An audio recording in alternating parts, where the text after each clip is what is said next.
Você fez a declaração de saída definitiva, a Receita Federal está comunicada, devidamente comunicada da sua saída do país. Você acaba de se tornar um não residente fiscal, mas e aí? Daqui para frente você de fato alterou o seu status para não residente fiscal? Será que tudo realmente foi feito? E as contas bancárias, investimentos e eventualmente até um imóvel alugado que você deixou para trás? Como é que você deve atuar frente a esse seu dinheiro? Como é que você deve aplicar esses recursos financeiros? O que você deve ter de atenção? O que você precisa fazer? Como é que você investe como não residente? E aí? Como é que fica o seu patrimônio daqui para frente? No momento que você dá a saída fiscal, como é que você vai elaborar, como é que você vai tratar o seu patrimônio daqui em diante? E é exatamente sobre isso que nós vamos tratar nesse vídeo. Então eu quero trazer investimento, propriamente dito, para o não residente. Vou falar um pouquinho de tributação, um pouquinho dessas questões de imóveis e o que, que você deve ter muita atenção daqui em diante. O fato de você ter alterado a sua não residência, né, o seu status de residente fiscal para não residente fiscal, não quer dizer que você não possa subir nenhum tipo de alerta perante a Receita Federal. Mas, claro, isso tudo tem solução, não é um bicho de sete cabeças. Desde que você tenha cuidado e atenção nos próximos passos que eu vou trazer para você, dificilmente você vai ter qualquer problema. Bom, eu sou o Rodrigo, sou advogado, trabalho com planejamento patrimonial internacional e investimentos aqui no Brasil e nos Estados Unidos. E vamos ver se a gente consegue resolver essa questão, esse problema que você vai ter um problema bom, né? Um problema bom de certa maneira. Você está vivendo no exterior e caso você queira manter uma vida financeira no Brasil, com a simplificação da resolução conjunta da CVM com o Bacen, isso de fato, em 2024, do de 24 para cá, isso ficou muito mais simples. E aí, voltando aqui, deixa eu dar uma olhada no meu roteiro para ver se eu não esqueci nada. Primeira coisa que eu quero conceituar para vocês, né? No momento que você altera a sua condição de não residente perante a Receita Federal, né? Muitos dos brasileiros continuam e permanecem tendo algum tipo de vínculo financeiro com o Brasil. Normal e tá tudo bem, né? A questão é a forma como você mantém esse vínculo no Brasil para que você não recaia sobre um conceito que nós estamos criando aqui, que é o tal do zumbi fiscal. O que, que é o zumbi fiscal? O zumbi fiscal é aquele brasileiro que se tornou perante a Receita Federal não residente, mas perante as instituições financeiras ou perante a sociedade de modo geral, ele continua atuando como residente fiscal brasileiro. Tá? Então, ele é um morto perante a Receita e um vivo perante as instituições financeiras. Um zumbi fiscal. Então, você precisa, antes de mais nada, fazer essa alteração, né, perante os bancos para que você não possa ser interpretado de forma equivocada e não gerar um alerta vermelho junto à Receita Federal. Então imagine o seguinte, olha a confusão. Imagine o seguinte, você avisa para a Receita Federal que você é não residente daqui em diante, beleza? Então o seu status de não residente ele foi regularizado. Até aqui, tudo maravilhoso. Só que, é, quando você se torna não residente fiscal, as contribuições, né, a parte tributária, não é mais obrigação sua fazer o recolhimento de eventuais impostos. Então, como por exemplo, no imóvel, quando você é proprietário do imóvel, você vai recolher ali por carnê-leão, ou se já é uma pessoa jurídica, pelo caminho adequado. Mas, via de regra aqui, vamos botar que você vai fazer o recolhimento mensal via carnê-leão. Isso você como residente. Quando você é não residente, essa obrigação de recolhimento ela não é mais sua, ela é da fonte pagadora. Tá? Então, se você aluga esse seu imóvel através de uma imobiliária, a imobiliária deve fazer a retenção na fonte desses recursos e encaminhar para você somente o resultado líquido daquele seu imóvel, né, daquele seu aluguel.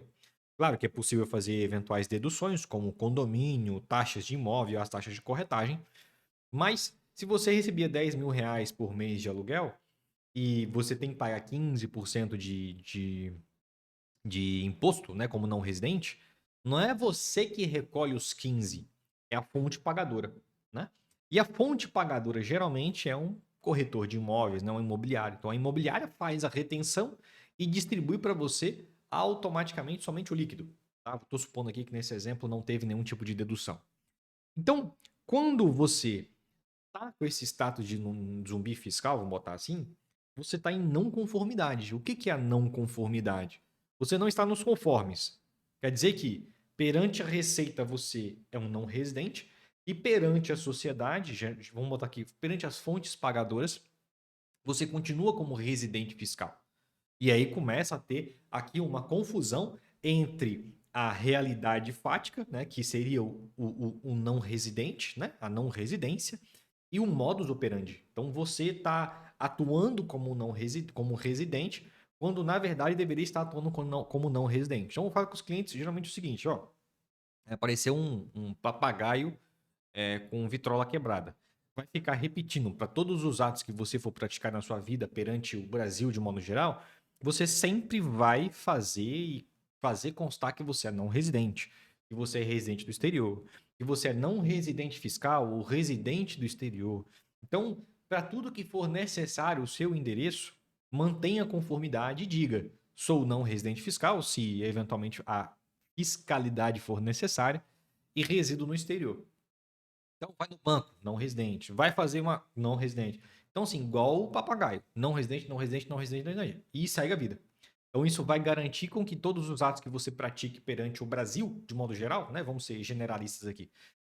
Você pratique na condição de não residente que não tenha nenhum problema, nenhum ato que possa ser questionado acerca da sua residência fiscal. Então, se por um acaso, né, você fez a declaração de saída fiscal, né? Beleza, tudo certo. Até então, maravilhoso. Você fez a declaração de saída, você fez a alteração do seu status de não residente, mas isso não é uma verdade absoluta. Isso pode ser derrubado.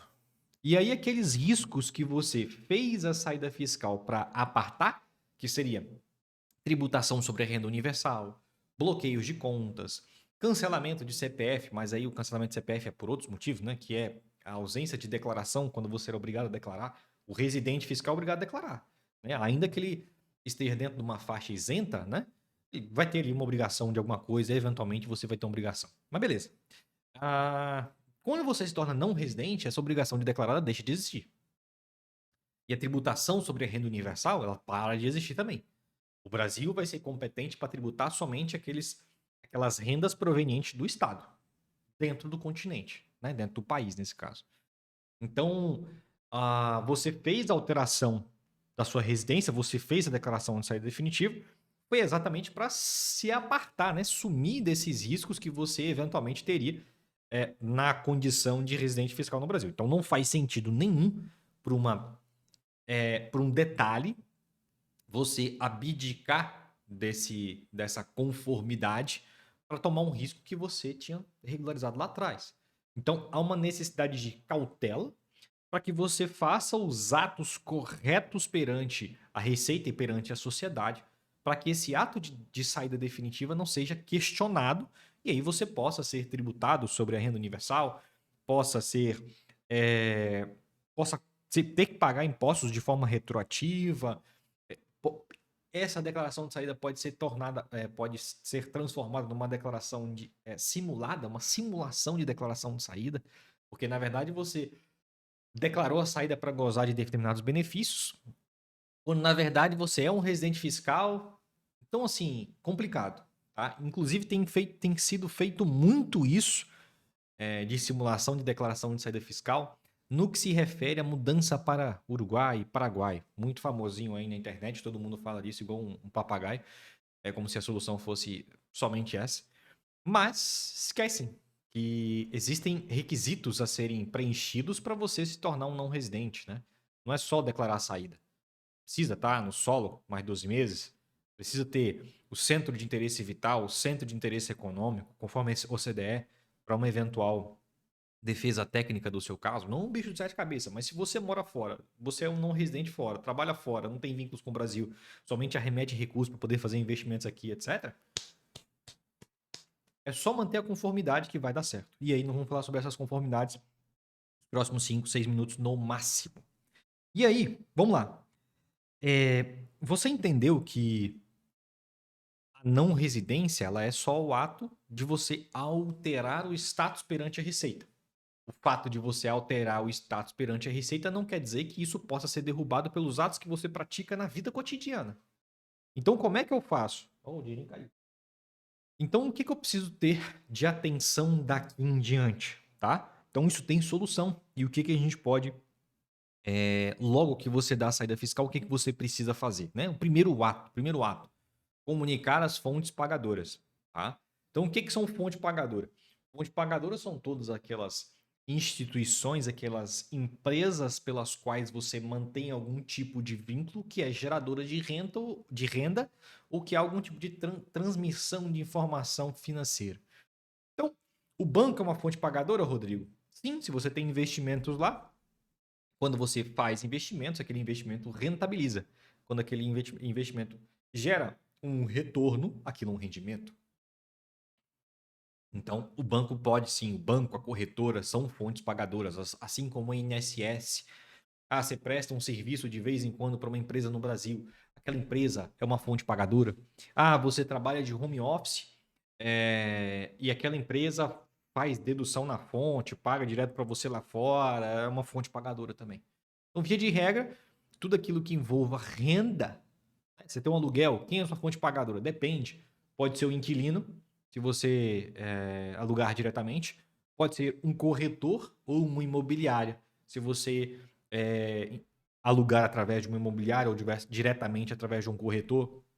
Enfim, fontes pagadoras geralmente estão ligadas diretamente à questão de renda. Possui renda conectada, fonte pagadora.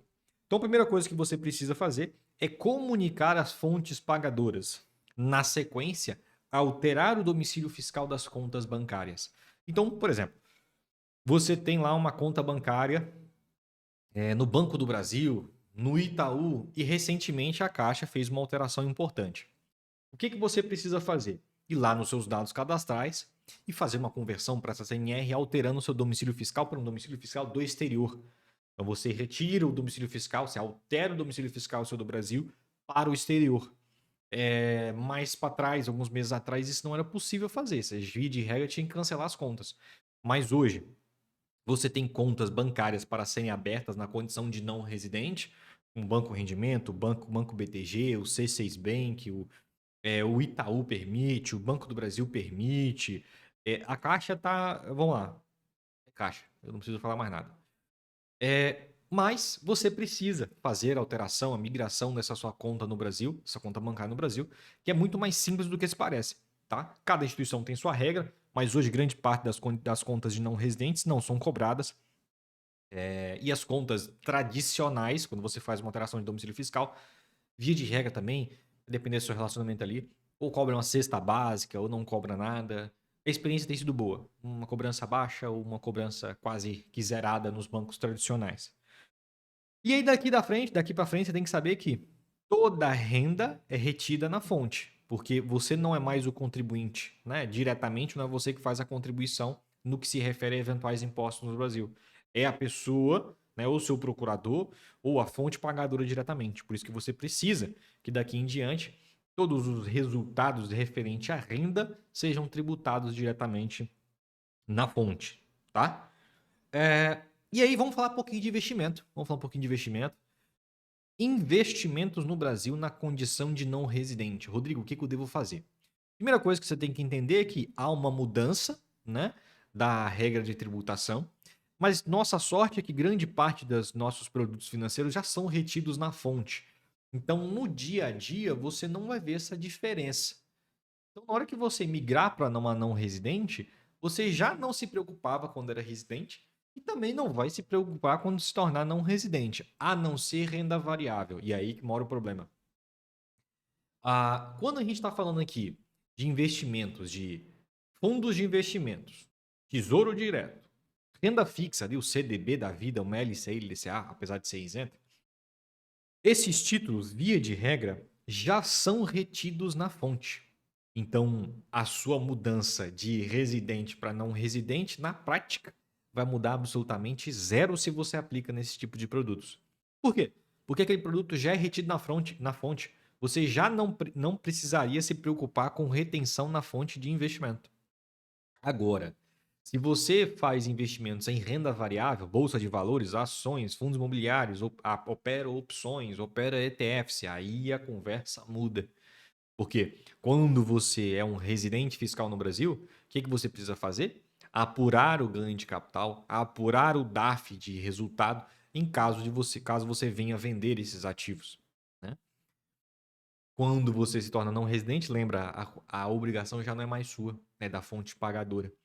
E aí, a legislação exige ali que você tenha um representante legal dentro da CVM, né, para responder em seu nome.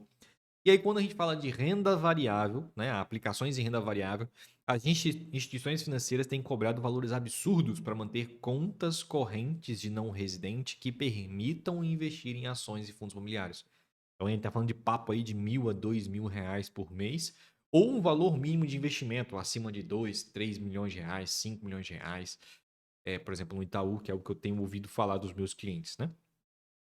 Então, via de regra, se você é um não residente e pretende continuar investindo no Brasil, tem que ser muito, tem que ser muito cirúrgico, tem que ser um planejamento muito bem detalhado, muito bem organizado, para definir até onde faz sentido você persistir com investimentos no Brasil. Via de regra, não faz muito sentido, tá? Via de regra, vai fazer mais sentido você continuar com a sua alocação bem feita no exterior e caso você tenha um planejamento de retorno, aí sim faz o planejamento tributário de retorno no Brasil, que se feito da forma correta, você vai pagar um total de zero impostos. Bom, isso se a legislação não mudar até lá, né? Então, quando você investe em renda fixa, fundos e tesouro direto, né, que é o básico bem feito das contas de não residentes que permitem esse tipo de aplicações, sem cobrar nada por isso, os impostos, tudo quanto é tipo de imposto, ele é sobre rendimento e retido na fonte na hora do resgate. Então você vai ter que se preocupar um total de zero. Rodrigo, tenho investimentos no Brasil e quero manter essas alocações de uma forma segura, mas não quero deixar na poupança, etc. O que eu faço? Você vai aplicar um CDBDI da vida. Inclusive, se for do seu interesse, ou se achar que faz sentido, comenta aqui para a gente gravar uma aula somente sobre investimentos para não residente no Brasil. A gente faz uma aula só sobre isso.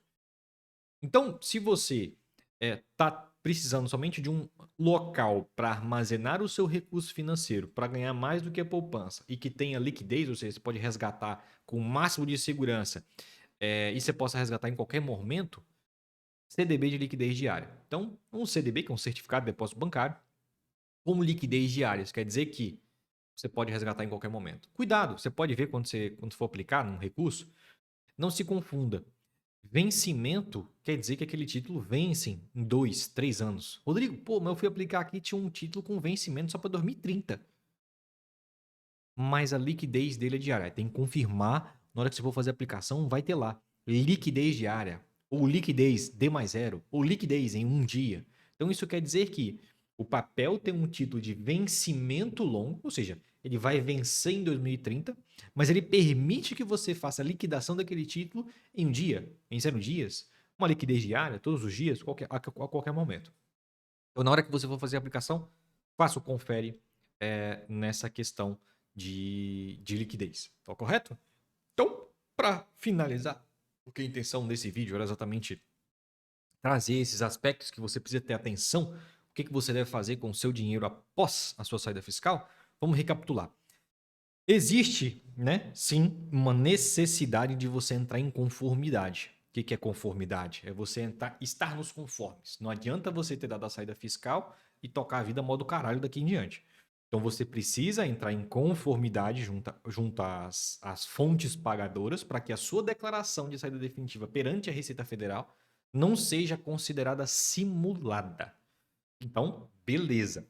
Fez isso? Maravilhoso. Comunica às fontes pagadoras. 1. Comunicação às fontes pagadoras. 2. Alteração das contas para não residente ou alteração do domicílio fiscal para residente no exterior. Vai atingir o mesmo sucesso. E 3. Investimentos. Adeque seus investimentos. Tem investimento de bolsa de valores? Talvez faça sentido liquidar. Tem investimentos de renda fixa, tesouro direto, fundos de investimentos que são permitidos pelas instituições financeiras para não residente, beleza, talvez faça sentido você manter. Rodrigo, quero continuar investindo no Brasil porque eu tenho um projeto de retornar em 5 ou 10 anos, 7 anos, 6 anos. Bom, se esse for um tema que faz sentido para você, a gente pode gravar uma aula somente sobre isso. Todo o seu interesse ajuda a gente comentando aqui para a gente entender que faz sentido esse tipo de tema, esse tipo de conteúdo, esse tipo de vídeo para você. Beleza? Basicamente é isso. Agradeço você ter acompanhado até aqui, no final deste vídeo. Se esse vídeo tiver te ajudado de alguma maneira, compartilhe com pessoas que você acha relevante. Sempre estamos dispostos a tentar melhorar o que for possível. Tem outros vídeos aqui sobre saída fiscal, uma playlist completa de saída fiscal para você realmente entender como é que funciona esse assunto. E sem sombra de dúvidas, contamos com o seu apoio para poder gravar novos conteúdos. Comenta aqui o que a gente pode melhorar, quais vídeos a gente pode gravar, que você acha que faz sentido para você, e com certeza a gente vai reservar um pouquinho da nossa agenda para gravar esse tipo de conteúdo. Valeu, grande abraço.